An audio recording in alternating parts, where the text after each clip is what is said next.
নবীজি বলেছেন সর্বশ্রেষ্ঠ স্ত্রীদের তিনটি আলামত থাকে। এই তিনটি আলামত কোনো নারীর মধ্যে থাকলে ওই নারী সর্বশ্রেষ্ঠ স্ত্রী হওয়া সম্ভব। রাসূলুল্লাহ ইসলাম নিজে জানিয়েছেন। আল্লাহর হাবিব সাল্লাল্লাহু আলাইহি ওয়াসাল্লামকে প্রশ্ন করা হয়েছে, সুতরাং প্রত্যেকটা মা বোনদের এই তিনটা গুণ মিনিমাম অর্জন করা উচিত। আল্লাহর হাবিবকে একদিন সাহাবে একরাম এই প্রশ্নটা করেছেন। আর সাহাবে একরাম প্রশ্ন করলেন, আইয়ুন নিসাউ খায়র ইয়া রাসূলুল্লাহ, সর্বশ্রেষ্ঠ নারীকে, সর্বশ্রেষ্ঠ স্ত্রীকে? আল্লাহর হাবিব সাল্লাল্লাহু আলাইহি ওয়াসাল্লাম তিনটি আলামত বলেছেন। তার মধ্যে এক নাম্বার আলামত আল্লাহর হাবিব সাল্লাল্লাহু আলাইহি ওয়াসাল্লাম বলছেন, যে স্ত্রীকে তার স্বামী দেখলে স্বামী সন্তুষ্ট হয়ে যায়, মানসিক তৃপ্তি অনুভব করে, ওই স্ত্রী হচ্ছে সর্বশ্রেষ্ঠ স্ত্রী। এমন স্ত্রী যে স্ত্রীকে দেখলে স্বামী তার মনের মধ্যে প্রশান্তি অনুভব করে। কিন্তু কোনো স্ত্রীর আচরণ যদি এমন হয় যে বাহিরের পরিবেশে স্বামী যায় বিশৃঙ্খলা অনুভব করেছে, ঘরের মধ্যে স্ত্রীকে দেখলে মানসিক শান্তি ঘরে দরজা দিয়ে বের হয়ে যায় স্ত্রীর চেহারা দেখলে, এরকম স্ত্রী যদি কেউ হয় তাহলে কিন্তু ওই স্ত্রী সর্বশ্রেষ্ঠ স্ত্রী হতে পারলো না।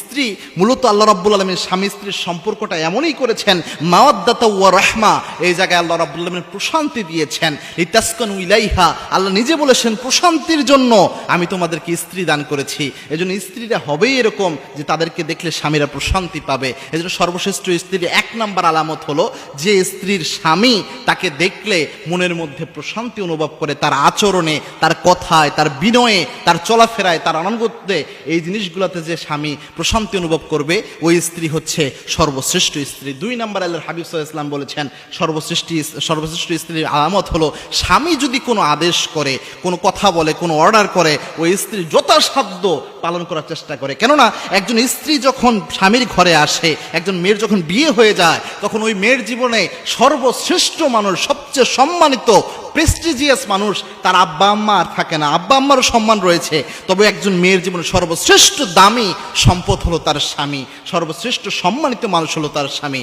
এজন্য স্বামী যদি কোনো আদেশ করে, স্বামী যদি কোনো কথা বলে, তাহলে অবশ্যই স্ত্রীরা যদি ওটা হালাল হয়, অবশ্যই ওই কথাটা স্ত্রীদের শুনতে হবে, এটা বাধ্যতামূলক। এটা হচ্ছে অন্যতম দুই নাম্বার গুণ। তিন নাম্বার সর্বশ্রেষ্ঠ স্ত্রী যারা হবে তাদের তিন নাম্বার যে গুণটা আল্লাহর হাবিব সাল্লাল্লাহু আলাইহি ওয়াসাল্লাম হাদিসে জানিয়েছেন, সেটা হচ্ছে সর্বশ্রেষ্ঠ স্ত্রীরা তার স্বামীর অপছন্দনীয় কোনো কিছু করে না। যে জিনিসটা তার স্বামী পছন্দ করে না, এই জিনিসটা করে না। যেমন স্বামী এক বাসায় যেতে ভালোবাসে না, যে এই বাসায় তুমি যাও, এটা স্বামী পছন্দ করে না। স্বামী একটা আচরণ পছন্দ করে না, যে স্বামী যখন কথা বলবে মুখে মুখে তর্ক করা, এটা পছন্দ করলো না।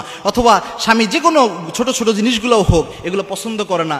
একজন সর্বশ্রেষ্ঠ স্ত্রী যে মেয়েটা হবে, তার মধ্যে এই জিনিসটা থাকবে, সে সবসময় চিন্তা করবে আমার স্বামী কোনটা অপছন্দ করে, ওই জিনিস থেকে সে নিজেকে হেফাজত করবে। আল্লাহর হাবিব বলেছেন, এই কোনো স্ত্রী যদি এইভাবে স্বামীকে অনুগত করতে পারে, ওই স্ত্রীর জন্য সুসংবাদ রয়েছে। এবং কি আল্লাহর হাবিব সাল্লাল্লাহু আলাইহি ওয়াসাল্লাম জানিয়েছেন, নারীদের 4টা কারণে জান্নাতি বানানো হয়।